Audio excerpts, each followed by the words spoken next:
Good morning friends. आज की video है कि सबसे ज़्यादा ग्रोथ कौन से सेक्टर में होगी और कौन से सेक्टर में आपको कौन से कंपनी के शेयर्स बाय करने से मैक्सिमम रिटर्न्स मिलेंगे विद लोएस्ट इन्वेस्टमेंट। आज आज की वीडियो में यही देखेंगे कि सबसे ज़्यादा सेक्टर्स ग्रोइंग करने वाले आगे आने वाले 10 ईयर्स में कौन से सेक्टर सबसे ज़्यादा ग्रो करने वाले हैं।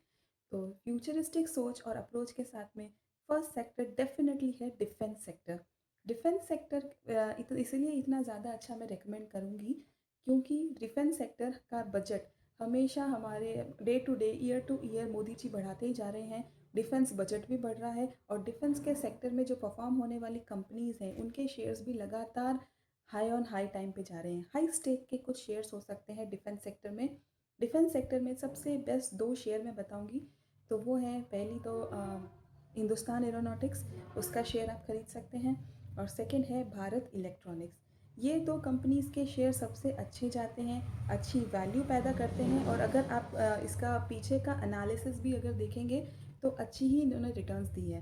तो ये दोनों शेयर सबसे ज़्यादा अच्छे होने वाले हैं। फर्स्ट है डिफेंस सेक्टर, उसमें हिंदुस्तान एरोनॉटिक्स और भारत इलेक्ट्रॉनिक्स। नेक्स्ट सेक्टर अगर आप देखेंगे सबसे ज़्यादा ग्रो करेगा आने वाले 10 सालों में, तो वो होगा ईवी सेक्टर। क्योंकि पेट्रोल डीजल ऑलमोस्ट ख़त्म होने की स्टेज पे है। इवन जो सबसे ज़्यादा ऑयल प्रोड्यूसिंग कंट्री है दुबई, उसने भी ट्रैवल और टूरिस्ट प्लेसेस ट्रैवलिंग और टूरिज़्म की तरफ अपना कदम बढ़ा लिया है।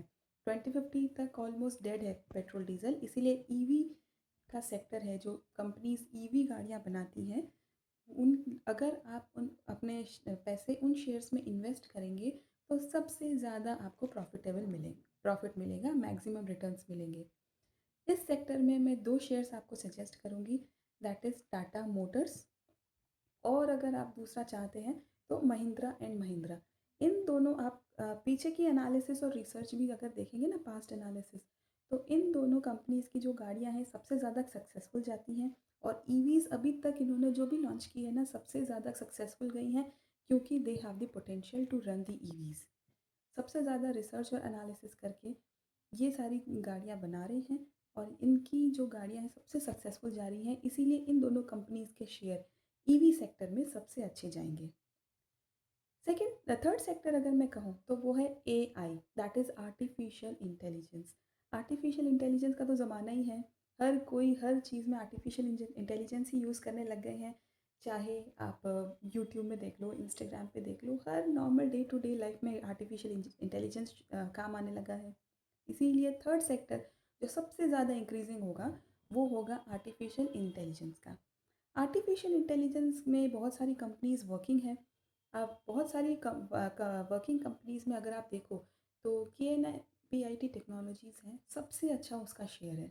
मुझे बहुत सही लगता है वो उसका शेयर, इसीलिए मैं बहुत अच्छा सजेशन, एक स्ट्रॉन्ग सजेशन दूंगी आप उसका शेयर लेंगे क्योंकि एआई में वो रेगुलर इनकम कर रहा है और एआई की वीडियोस बनाने के लिए सबसे ज़्यादा प्रॉफिटेबल कंपनी भी अभी तक वही रही है। फोर्थ सेक्टर की बात करें तो फोर्थ सबसे प्रॉफिटेबल सेक्टर होने वाला है रिन्यूएबल एनर्जी। क्योंकि देखो, रिन्यूएबल एनर्जी ज़रूरी है। नॉन रिन्यूएबल सोर्सेज तो ख़त्म ही हो जाएंगे, एक ना एक दिन सब ख़त्म हो जाएंगे, लेकिन जो रिन्यूएबल एनर्जीज़ हैं वो कभी ख़त्म नहीं होने वाली हैं। Like solar energy, tidal energy, ये सारी जो भी एनर्जीज़ कंपनीज़ अगर प्रोड्यूस करती हैं तो आपको हमेशा उन कंपनीज़ के शेयर्स को देखना है और उनको लेने का करना है। अगर मेरे हिसाब से सबसे अच्छी कंपनी जो है वो है Tata Adani green energy. Adani green energy मुझे बहुत सही लग रही है।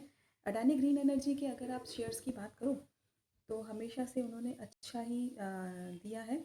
या फिर टाटा के भी किसी भी शेयर में आप है ना इन्वेस्ट कर सकते हो क्योंकि टाटा के शेयर्स भी हमेशा प्रॉफिट ही देके जाते हैं। और अडानी ग्रीन एनर्जी इसीलिए भी प्रॉफिटेबल है क्योंकि अभी बहुत सारे उसके प्लांट्स भी खुलने वाले हैं। अगर जितना कंपनी प्रॉफिट करेगी, जितना आगे बढ़ेगी, उतने ही उसके शेयर की प्राइसेस हाइक जाएंगी। फिफ्थ सेक्टर है last but not the least, that is infrastructure. India is a developing country. Infrastructure की जो बात करें तो हमेशा इंफ्रास्ट्रक्चर होता ही रहेगा इंडिया में, इसीलिए इंफ्रास्ट्रक्चर में आप पैसे इन्वेस्ट कर सकते हो फॉर गेटिंग मैक्सिमम ग्रोथ और फ्यूचरिस्टिक अप्रोच 10 ईयर्स में। तो सबसे पहली कंपनी इसमें मैं शेयर्स के लिए आपको सजेस्ट करूँगी, that would be L&T, Larsen and Toubro. अब एल की बात अगर करें तो आप देखो, ये ब्रिज कौन बना रहा है, ये भी एल, वो ब्रिज कौन बना रहा है, वो भी एल। हर जगह एल ने गवर्नमेंट के साथ में टाई अप करके अच्छा खासा काम कर रही है, इसीलिए एल। और सेकंड अगर मैं कहती हूँ रेल विकास निगम लिमिटेड, रेल विकास निगम लिमिटेड इसीलिए मैं सजेस्ट कर रही हूँ क्योंकि railway is having the highest network in India. Railway से ज़्यादा बड़ा तो कोई जॉब गिवर है नहीं इंडिया में, सबसे बड़ी गवर्नमेंट अप्रोच है, इसीलिए रेल विकास निगम लिमिटेड हमेशा इंफ्रास्ट्रक्चर में एक्टिव रहेगी और हमेशा आपको प्रॉफिट दे करके जाएगी। These were my analysis and research and a good and a very strong suggestion to you to buy these shares for getting the maximum growth in coming 10 years. If you're liking the video, please subscribe to it, like, share and comment. Thank you and follow for more videos.